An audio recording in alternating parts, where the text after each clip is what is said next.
Welcome back to the Coaches Show, live from the Tap-In Tavern. I'm joined by our first player guest of the night, Nat Bannister. Banny, thanks for joining us, man. No problem. Thanks for having me. And I heard you're a vet. You've done this before. I have. I did it once early September, so it's been a minute. But, I'm used to it now.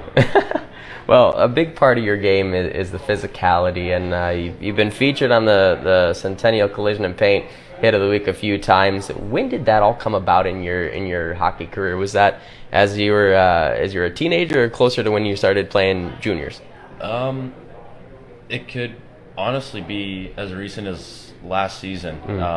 I played for a coach that was a defenseman himself and loved the physicality side of the game, and I think that definitely rubbed off on me. He wanted me to be, being a bigger body myself.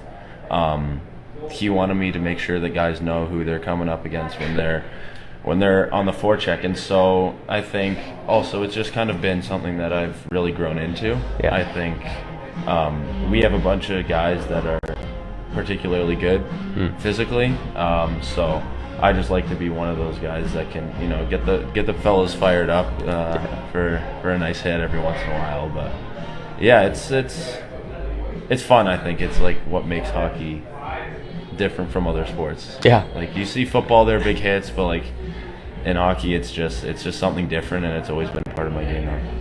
13 points in 40 games this season. Man, you've got one of the hardest shots on the team. I'm not standing in front of that. I'm not standing in front of anyone's shot, but I'm certainly not standing in front of your shot. How do you generate that power? To be honest, I don't really have much of an answer. I think ever since I was young, I would always be spending extra time in the rink shooting pucks. I definitely spent my time in the garage on my own getting the 15,000 puck challenge done. My dad was a big reason as to why I shot as much as I did. But yeah, I mean, it's just always been a thing that I like to do. Kind of, it's like my own time. It's my happy place. I like, even this year, like I love going to Power and just kind of going to the shooting gallery, kind of do my thing for an hour and a little bit after practice, just to make sure I don't lose it. I think it's one of the tools that I like to think kind of differentiates myself from other players on other teams, is that, it's a heavier shot that is a tool that I can use when need be. So you played in the AJHL last season, Whitecourt, right? Whitecourt Wolverines. Yes, sir. What would you say the biggest difference between the AJ or just Canadian hockey in general is compared to your experience so far here in the NAHL, and which do you prefer? That's a tough one. I think it's very similar pace-wise. I think the speed of the game is fairly similar to what I experienced last year. The biggest difference is just how much more physical it is. Yeah. It's like everyone you come up against is like one of the heavier hitters on the AJ teams that I play against. So I think it definitely is a better precursor for what college hockey is. College hockey is obviously very high tempo, high pace, but also super physical. And so I think that the NAHL really kind of lends itself to that. Not to say that the AJ or other junior leagues in Canada aren't or couldn't be that. It's just the first thing I noticed is that like it's much heavier, much more physical. But like in terms of speed, it didn't really blow my socks off. Yeah. So you and Matthew Rafalski have been line mates for pretty much the whole season.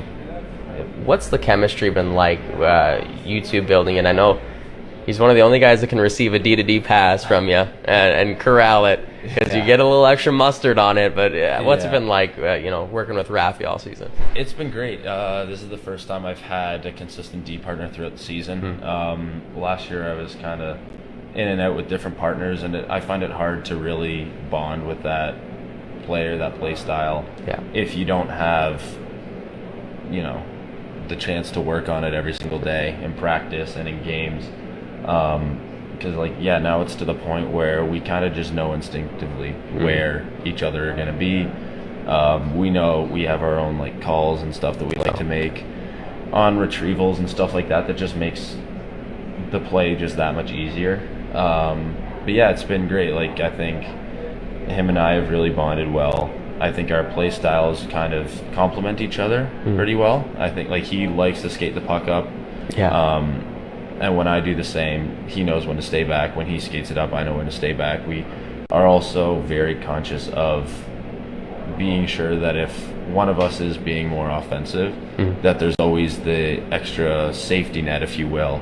Like, if something goes wrong, a weird bounce or something like that, we're always there to support each other, and I think that's my favorite part about playing with him, for sure. Defensemen up and down the lineup have been more and more aggressive as the season goes on in the offensive side of the puck. Where does that confidence begin to come from, at least in your game? I think it just comes from comfortability with the team in general, especially within myself and Raf's chemistry. I think it has been a bit of a slow sort of build up for me. I definitely wasn't as offensive minded as I am now when the season started, but I mean, once you get used to having a partner there all the time, you kind of start to take risks. We like to work on it a lot in practice if we're doing 5-on-5 in zone, stuff like that. We always like to just kind of be creative and let whatever happens. Yeah. Because that's really when you can develop your play, is if, like, you're never going to really improve or get better if you never try anything new, and practice is the perfect time to do that. Rother and Alec are super supportive of guys just being creative. They're not, trying to make machines that play hockey. They want hockey players that make reads, that make plays, that are able to think the game at a high speed, but also be creative and kind of let themselves enjoy it, as opposed to just being super regimented and, you get the puck at the blue line. If you don't have a shot, you put it deep. It's like he likes to encourage, movement and switches and stuff like that. And so throughout the season, him and I have started to take a bit more calculated risks in that front. Yeah. Friday night, Bobcats' third period unfortunately didn't go their way, but still, it was a game where we heard Coach Roth mention grade A chances 22-6 in favor of the Bobcats, so still not a bad game in any stretch of the imagination. And Saturday, Bobcats recover with the team being as shorthanded as it's been for the last God knows how long. How big was that win just for the character of the team heading into a tough series against Minot? Yeah, it was big. I think playing in that rink is one of the harder arenas I've played in my junior career.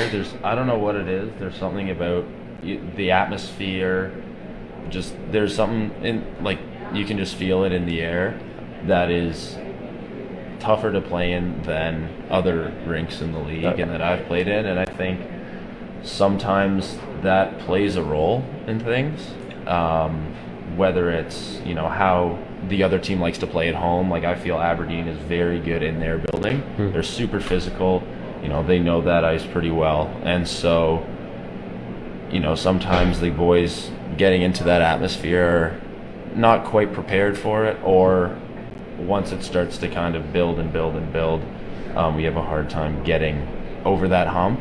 But, like, as you mentioned, I mean, I thought we did well on Friday, and we just knew that, if we weren't able to get the job done with that effort on Friday, we just needed to get that much more to, get us over the edge. And I think that's what we brought. Every single guy worked their bag off from start to finish, brought the physicality, brought the energy that we love to see on the bench, like guys giving each other pats from a big play, or even just like a simple chip off the glass to, live to fight another day, especially with the pressure that they started to put on in the third period with all the penalties that we got into. But it was a great team win, and great for the boys to get that morale boost going into a big weekend this weekend. Banny, thank you so much for your time. We look forward to this weekend, as I'm sure you are as well, and best of luck against Minot, man. My pleasure. Thank you. And that was defenseman Nat Bannister on the Coaches Show live from the Tap-In Tavern. We're going to step aside for 3 minutes and then hear from goaltender Kai Weigel. Once again, you're listening to the Coaches Show live from the Tap-In Tavern on Facebook Live and Super Talk 1270.